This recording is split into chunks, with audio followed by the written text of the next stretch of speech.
Assalamualaikum warahmatullahi wabarakatuh. Video ini dikhususkan bagi siswa-siswi Madrasah Aliyah Matlaul Anwar Gisting, kelas 10. Jika kalian sudah melihat video ini, artinya kalian sudah melakukan absen secara online. Untuk pertemuan kali ini tidak bisa dilakukan secara tatap muka, tapi dilakukan secara online. Untuk itu, kita akan membahas materi lanjutan dari semester sebelumnya, yaitu Lembaga Jasa Keuangan. Lembaga jasa keuangan apa sih? Suatu perusahaan atau badan usaha yang usahanya bergerak di jasa keuangan. Jadi, lembaga ini atau perusahaan ini hanya berkaitan dengan uang, dan uang. Nah, kegiatannya melakukan penghimpunan. Maksudnya penghimpunan adalah mengumpulkan uang. Dan penyaluran. Setelah uang dikumpulkan, disalurkan kepada pihak-pihak masyarakat, terutama bagi investor, perusahaan, atau digunakan untuk pembiayaan. Contohnya nih, kalau dalam pembiayaan itu, butuh beli motor. Nah, itu ada pihak yang melakukan backup-nya dulu, yaitu leasing. Jika kita beli secara kredit. Paham? Lembaga jasa keuangan. Yang pertama, ada otoritas jasa keuangan. Yang kedua, ada perbankan. Yang ketiga, asuransi. Keempat, dana pensiun. Kelima, pasar modal. Keenam, penggadaian. Ketujuh, pembiayaan. Pertama, otoritas jasa keuangan atau yang biasa dikenal dengan OJK. OJK, apa sih OJK? OJK adalah lembaga yang independen dan bebas dari campur tangan pihak lain yang memiliki fungsi, tugas, wewenang, pengaturan, dan penyidikan. Independen adalah berdiri sendiri, bebas. Bebas di sini maksudnya adalah tidak ada pihak pemerintah yang berada dalam OJK. Nah, bisa dilihat di sebelah kiri itu adalah contoh lambang atau logo OJK, Otoritas Jasa Keuangan.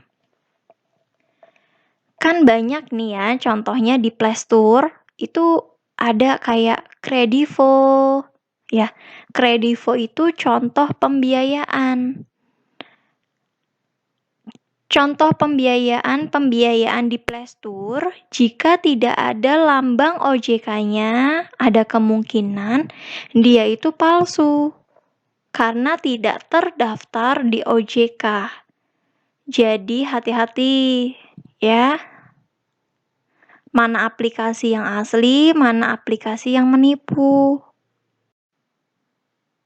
Pertama, tujuan OJK, terselenggaranya jasa keuangan yang adil, transparan, akuntabel. Kedua, mampu mewujudkan sistem keuangan yang berkelanjutan dan stabil. Ketiga, mampu melindungi kepentingan konsumen. Maksudnya melindungi kepentingan konsumen adalah data-data para konsumen itu mampu dilindungi. Jadi nggak sampai bocor kemana-mana.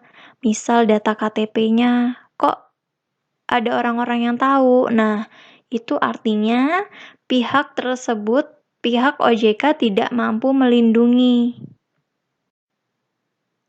Nah, ini tugas 1. Bisa kalian lihat. Yang pertama, cari fungsi OJK. Yang kedua, tugas OJK, cari 3. Yang ketiga, wewenang OJK, cari 2. Yang kedua, perbankan. Perbankan. Ibu yakin kalian pasti pada tahu bank, ya kan? Di sekitar kita banyak banget bank. Nah, tapi apa sih pengertian bank itu? Bank adalah badan usaha yang menghimpun dana dari masyarakat dalam bentuk simpanan dan menyalurkan kepada masyarakat. Jadi, menghimpun. Tadi kata Ibu apa? Mengumpulkan uangnya dalam bentuk simpanan. Nah, masyarakat itu menabung dan menyalurkan kepada masyarakat. Uang yang ditabung dari masyarakat itu kemudian disalurkan lagi kepada masyarakat yang membutuhkan. Misal ada orang yang datang ke bank untuk pinjem. Nah, di sini Ibu ambil logonya adalah Bank BRI. Fungsi bank ada 3. Yang pertama, menghimpun dana. Menghimpun dana, udah Ibu jelasin sebelumnya. Menghimpun dana itu mengumpulkan uang dari masyarakat. Biasanya menabung atau deposit. Yang kedua, penyaluran dana. Penyaluran dana, uang yang terkumpul di bank disalurkan lagi ke masyarakat untuk pinjam, untuk bayar hutang. Nah, yang ketiga, pelayanan. Pelayanan ada contohnya seperti transfer. Itu adalah salah satu bentuk pelayanan bank.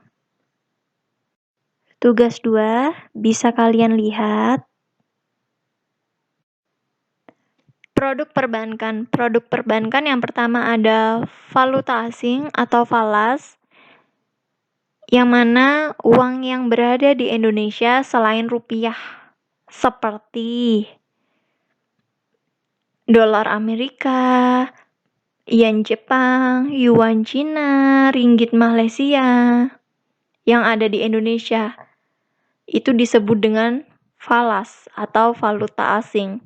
Misal, kalian jangan jalan-jalan nih ke Malaysia, dapat duit ringgit. Bisa nggak dipakai di Indonesia? Nggak bisa. Ditukerin dulu ke bank. Yang kedua, jasa penyimpanan atau safe deposit box. Kalau kalian punya barang-barang berharga, nggak mau ketahuan, bisa disimpan di bank yang namanya jasa penyimpanan atau safe deposit box. Tiap bulannya bayar nggak? Bayar. Yang ketiga, kartu kredit. Kalian pasti kalau dengar kartu kredit, wah gitu kan. Nah, kartu kredit atau kalau Ibu bilang adalah kartu hutang. Jadi maksudnya di sini adalah misal beli tas mahal pakai kartu kredit. Nah, itu nggak langsung bayar. Tapi ada pihak bank tersebut yang bayar terlebih dahulu, lalu orang yang membeli tas tersebut dimintai tagihannya oleh bank setiap bulan. Yang keempat ada ATM. Pasti tahu kegunaan ATM untuk ngambil narik uang. Yang kelima ada cek perjalanan. Cek perjalanan ini adalah kalau kita mau jalan-jalan tapi kita nggak pengen bawa uang tunai. Nah, kalau kita perlu uang tunai, tinggal aja cek perjalanan ini bisa diuangkan. Selanjutnya itu ada transfer, pemberian pinjaman, dan kartu debit. Tugas 3, apa perbedaan kartu debit dan kartu kredit? Tadi Ibu udah jelasin. Tugasnya dikerjakan di buku, ekonomi disusun dalam bentuk foto yang dikirim melalui WA.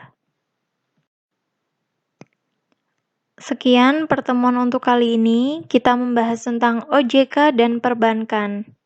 Untuk yang belum dibahas, akan dibahas minggu depan. Jaga kesehatan selalu. Ibu akhiri, wassalamualaikum warahmatullahi wabarakatuh.